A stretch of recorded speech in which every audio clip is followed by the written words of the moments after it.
Art tells us a lot about what society is doing. It tells us about the politics, the individual, the artist, their experiences, their daily lives, and they're bringing that in and transforming that information into artistic endeavour and placing it onto the walls of this cave. In many respects, that is why I'm drawn to studying and looking at rock art.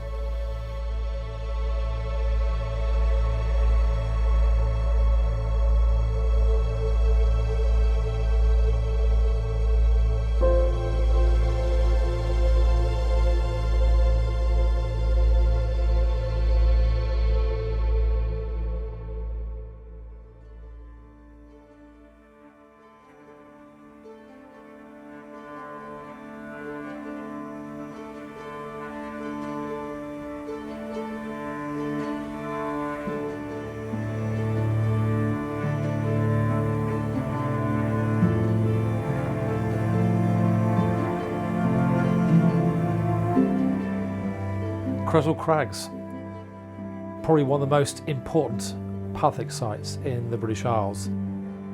It's been explored and investigated over the last 150 years. Probably the most notable archaeologist involved was Boyd Dawkins, who did a lot of excavations in and around some of the caves within the crags. Uniquely from this site, you've got famous Creswellian point, which is a particular lithic or flint tool. But also discovered here have been a number of beautifully carved bone pieces. One which is the famous horse carving from Robin Hood's cave. And then in 2003, an Anglo-Spanish team made a remarkable discovery, and that is rock art, which was found in Churchill Cave.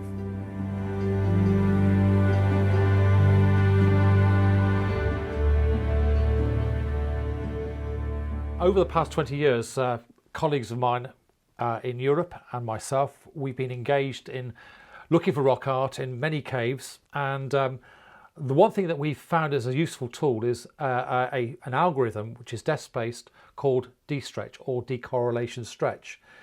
It was introduced by a rock art specialist from America, a guy called John Harmon, and basically what it does, it teases out the pigments, the reds, the yellows and the blacks, which are the common colours used in painted rock art on prehistoric paintings, which get absorbed into the rock over the millennia.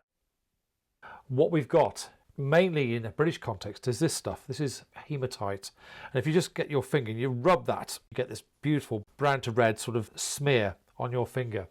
And this is the stuff that was being used by ancient people, ancient artists, to decorate caves. What I'm looking for is hematite which has been applied by human agency rather than natural secretion. So this is what makes this job very interesting for me, because it's then trying to tease out the patterns within my photography that show that we've got actual rock art.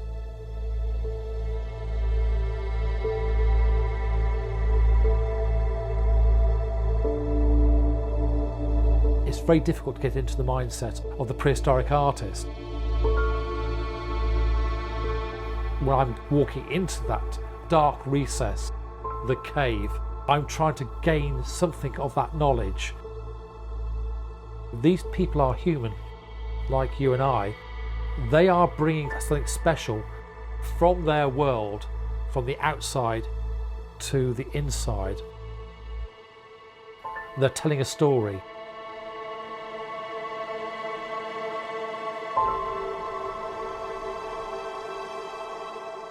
I'm 35 metres inside the cave system of Churchill, and I've come to a very interesting juncture within the sort of the cave archaeology.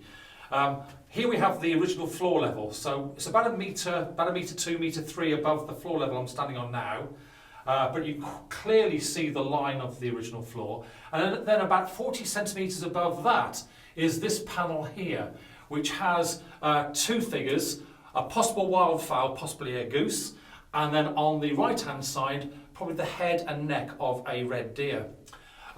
What is really interesting, and I don't think this has been reported yet, but what we have beyond this panel heading towards the entrance is a series of jagged fractured rock going all the way through. And clearly this has been excavated or mined in the historical past. This was actually a limestone area, so obviously it's been used for limestone extraction.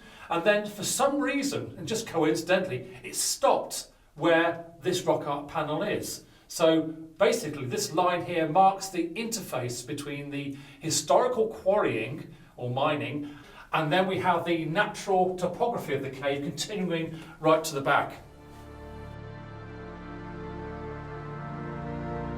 There's probably evidence of a little bit of blackening here, which suggests there may be some sort of fire or hearth lit to illuminate the rock art, making it dance. And the rock art would have obviously conveyed ritual messages to the artist, and then he or she would have conveyed those messages to an audience. So you can imagine coming here in Paleolithic times, you would literally, in some places, be crawling on your hands and knees, if not your belly, to try and get into the cave.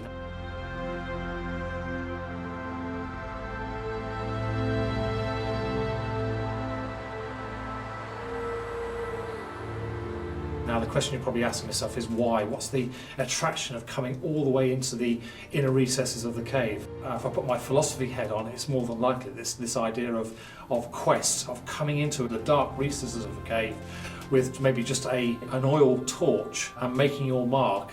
Maybe the idea of initiation, so you go in as a boy or a girl, but you come out of the cave as a man or a woman, where you then become a fully fledged member of the adult community of a hunter-gatherer society 14, 15, 16,000 years ago.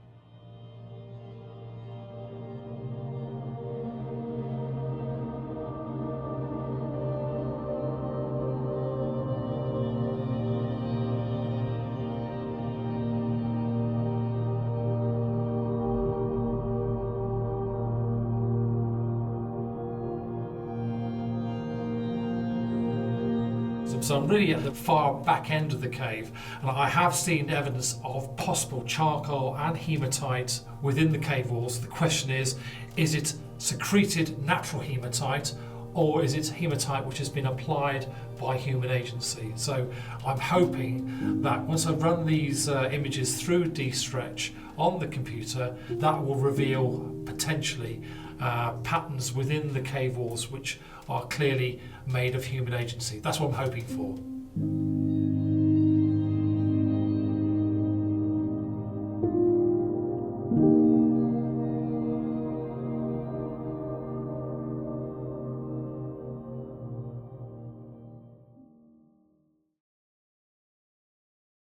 Creswell Crags has sort of opened my eyes a little bit about the potential for painted images, but also D-Stretch and other scientific approaches to looking at rock art have already been used in Europe, in particular in Spain and Portugal.